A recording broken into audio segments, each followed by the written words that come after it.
porque ela é transcendente. Eu estou conversando aqui com você e essa nossa conversa tem um certo poder. Tem já, né? Já tem. Qualquer conversa. Qualquer conversa. Qualquer palavra que eu profiro, eu estou colocando para fora algum poder. Como diz o livro de Provérbios, as palavras da gente são medicina para o corpo. É mesmo? Ou são doença para o corpo e para a alma. Eu acredito nisso. É de modo que você pode matar um jardim inteiro com palavras ruins, tanto quanto você, com as suas palavras, faz a vida brotar do chão da terra, brotar na alma das pessoas. Palavra não é brincadeira.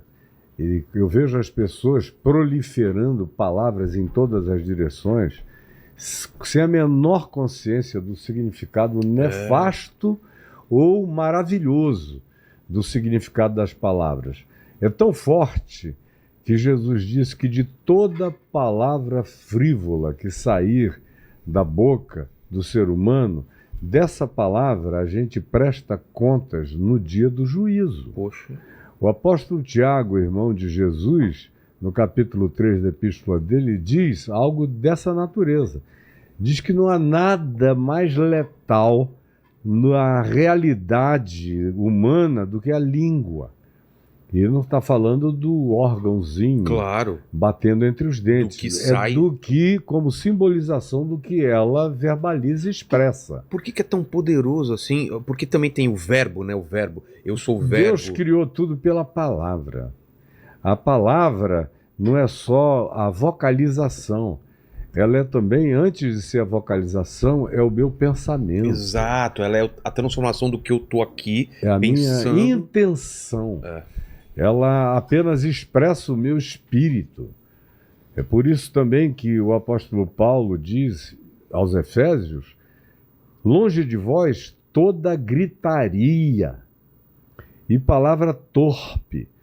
Quando ele está falando de gritaria, ele não está falando de falar alto. Ele está falando daquela gritaria que decorre do derrame de ira, de ódio, de raiva, de comunicação envenenada, perversa, degradante, destrutiva da gente contra o próximo. Por outro lado, as palavras têm esse poder abençoador sobre a vida dos outros. Transformador. A gente lê nos evangelhos Jesus, lá acerca de Jesus, dizendo, e ele meramente pela palavra curava os doentes e expulsava os demônios. Meramente pela palavra. Um leproso chega para ele e todo mundo correu, né? Porque o leproso no primeiro século e antes do primeiro século... Não tinha cura, né? E até há pouco tempo atrás eram pessoas das quais todos fugiam, se evadiam.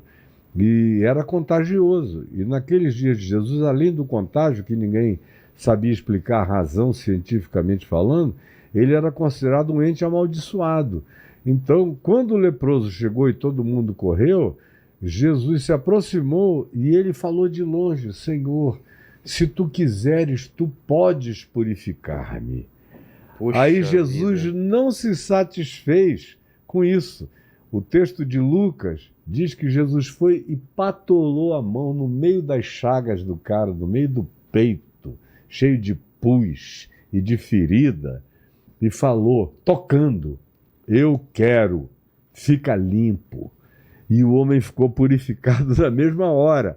Agora, Jesus não precisava nem tocar.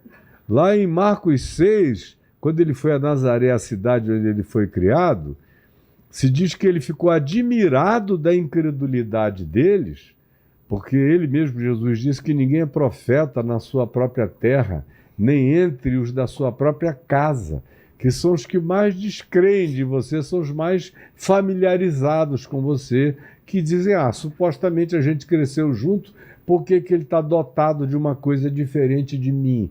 E aí a inveja toma conta, todos os sentimentos ruins afloram, e o cara blinda o coração e não enxerga a graça de Deus bem presente na vida dele. Então, lá em Nazaré, o texto de Marcos, capítulo 6, diz que Jesus se admirou da incredulidade deles, porque entre eles não pôde curar muitos enfermos, senão alguns poucos, impondo-lhes as mãos.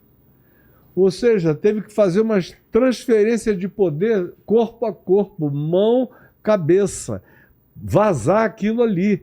Em outros lugares, na maioria dos lugares, ele só falava. Tem uma mulher que só de tocar na roupa dele, né? Ele falou que sentiu o poder Marcos saindo 5, de mim.